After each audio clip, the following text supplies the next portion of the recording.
Hi hello नमस्कार। मेरा नाम आशीष चक्रवर्ती। आज का जो टॉपिक है वो है वीर सावरकर। वीर सावरकर के ऊपर डिस्कस करना यानी वीर सावरकर का आइडियोलॉजी, फ्रीडम स्ट्रगल में उनका कंट्रीब्यूशन, ये सारे चीज़ मिला के डिस्कस करना। इसमें उन्होंने अंग्रेजों को लिखा है तो वो बचपन से ही एक देश प्रेमी के हिसाब से बड़े हुए। उनका थॉट्स, उनका आइडियोलॉजी जो देश के लिए है, कंट्री के लिए है, तो उनको लेके बहुत ज़्यादा पॉलिटिक्स हुआ है। हाल फिलहाल में आप लोग भी देख सकते हो और इस वीडियो में भी आपको मिल जाएगा। लेकिन एक चीज़ है इम्पोर्टेंट, उनको लेके तो पॉलिटिक्स बहुत ज़्यादा हुआ है। चाहे कांग्रेस का जो आइडियोलॉजी था उसमें एक आइडियोलॉजी उन लोग ऐसा मतलब दिखाने की कोशिश कर रहे थे कि वीर सावरकर माफी वीर है, लेकिन ये बात कहाँ तक सच है ये हम लोगों को जानना पड़ेगा। जैसे कि माफी वीर वो लोग इस रेफरेंस में बोलते हैं कि सावरकर का कालाबानी का जब सजा हुआ था, जब वो फ्रीडम स्ट्रगल में डायरेक्टली इन्वॉल्व थे, तो उन्होंने क्या किया, जो कालापानी में जो सजा होता था वो बहुत ही कष्टदायक होता था और बहुत डिफ़िकल्ट होता था और उनको आजीवन कारावास का सज़ा सुनाए थे। तो उन्होंने सोचा कि हम अगर जेल पे बंद रहेंगे तो हम देश के लिए कुछ नहीं कर सकते और देश के लिए कुछ करना है तो हमको बाहर आना ही पड़ेगा।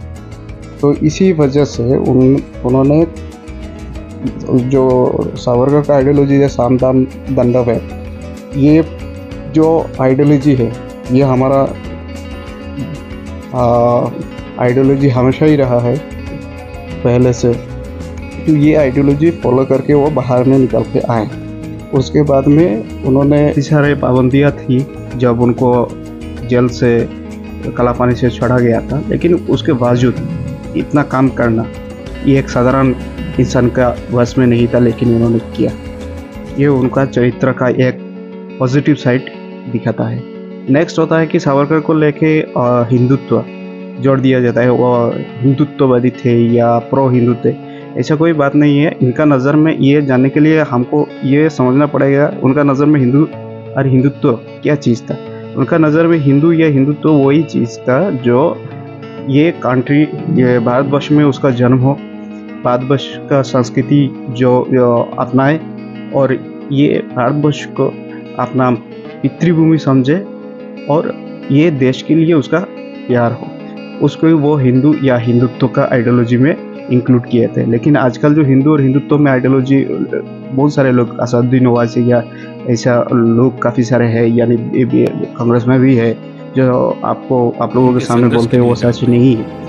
हमारा अटल बिहारी वाजपेयी जी सावरकर के बारे में बहुत अच्छी तरह से डिस्क्राइब किया। अगर ये चीज़ आप लोग सबको देखना चाहिए। परम पूज्य अटल बिहारी जी ने सावरकर को बोला था, सावरकर यानी कठोर तपस्या, सावरकर यानी अटल जी ने कहा था सावरकर माने तेज, सावरकर माने त्याग, सावरकर माने तप, सावरकर माने तत्व, सावरकर माने तर्क, सावरकर माने तारुण्य, सावरकर माने तीर, सावरकर माने तलवार, सावरकर माने दिल मिलाहट। इतना ये बात मैं कहना चाहूँगा आप लोगों की कि सावरकर को स्टडी ना करके अब आपका जो ओपिनियन या तो फिर एक इम्प्रेशन बना रखे हो, ये गलत है। तो आपको समझना पड़ेगा सावरकर का, आपको स्टडी करना पड़ेगा। ये एक छोटा सा वीडियो में सावरकर को मतलब किसी को समझाना क्वाइट इम्पॉसिबल है। तो ये मेरा एक ओपिनियन है जो मैं आप लोगों को शेयर करना चाहता था कि सावरकर के जो कंट्रीब्यूशन ये कंट्री में वो बहुत ही ज़्यादा है, लेकिन उसका कुछ पॉइंट, सिलेक्टेड पॉइंट, कोई पॉलिटिकल पार्टी आपको यहाँ से मतलब उठा के पब्लिक के सामने रख देता है और आके ये उनका जो कंट्रीब्यूशन वो मिनिमाइज करने का कोशिश करता है। लेकिन हाँ, एक पॉजिटिव साइड भी है। हाल फिलहाल में अभी 2014 के बाद ये सिनारियो 2 चेंज हुआ है और जैसे कि अभी दिल्ली यूनिवर्सिटी में सावरकर को पढ़ाया जाता है। BA 3 सेमेस्टर से स्टार्ट किया है सावरकर का लाइफ स्टोरी। और अब मध्य प्रदेश में भी सावरकर का स्टडी कारिकुलम में इंक्लूड किया गया है, उत्तर प्रदेश में भी कारिकुलम इंक्लूड किया गया है। लेकिन हम लोगों का जो जनरेशन है, उस जनरेशन में सावरकर का नाम तक नहीं जाने थे, उसको हाइड करके रखा गया। और क्यों रखा गया? इसलिए मतलब ये आज तक हम लोगों को पता या तो नहीं है, या तो हम लोग ये जानने का कोशिश ही नहीं किया। तो स्वाधीनता की पहले से लेकर स्वाधीनता की बात तक सावरकर के साथ कैसा कंस्पिरेसी हुआ, ये जानना ज़रूरी है। क्योंकि एक बात है ना, अगर हम हमारा पास्ट भूल जाएंगे तो हमारा भविष्य जो आने वाला है वो भी खतरे में पड़ सकती है। और सावरकर का जो आइडियोलॉजी है, आज ये आइडियोलॉजी हम देख सकते हैं, आज भी जीवित है। जो यहाँ पे मैंने जैसे कि बोला है हिंदू नेशनलिस्ट, सावरकर का जो आइडियोलॉजी, हाँ ये आइडियोलॉजी आज भी हम लोग देख सकते हैं। मतलब कैसे देख सकते हैं? जिसका अंदर में ये भारतवर्ष को अपना मातृभूमि, पितृभूमि या तो फिर उसका कल्चर जो है उसमें यकीन रखता है, बिलीव रखता है और मान के भी चलता है।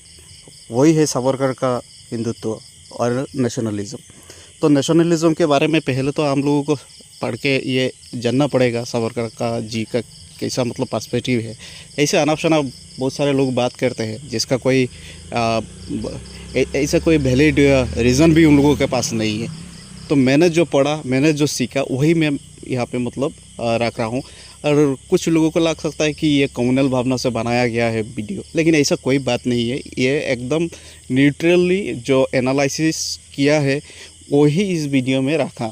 तो इसमें कुछ कमी हो सकता है, हाँ ये मैं मानता हूँ, लेकिन मेरा मकसद था कि जो ट्रूथ है वो ट्रूथ को सबको जानना पड़ेगा।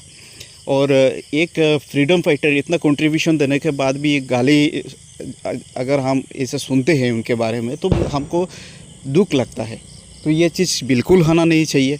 और आप लोगों को भी मैं रिक्वेस्ट करता हूँ कि इसके बारे में आप लोग ज़्यादा से ज़्यादा सर्च करिए, पढ़िए और जानिए, ताकि किसी ने हमको कुछ भी बोले और हमको बुद्धू बना के चले जाए, ये चीज़ हो ना सके।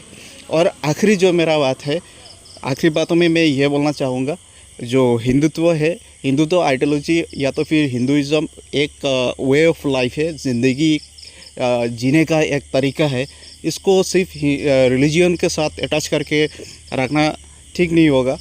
वो एक प्रैक्टिस है, हिंदुत्व एक प्रैक्टिस है और इसमें कम्युनलिज्म या तो फिर ऐसा कुछ चीज़ का मतलब कोई सवाल ही नहीं उठता है। तो at first you have to get clear cut knowledge about all this things, then you will understand. Otherwise some people may against of this. मैं तो उन लोगों को भी स्वागत करता हूँ, क्योंकि each and every one has a right to express his और हर एक्सप्रेशन।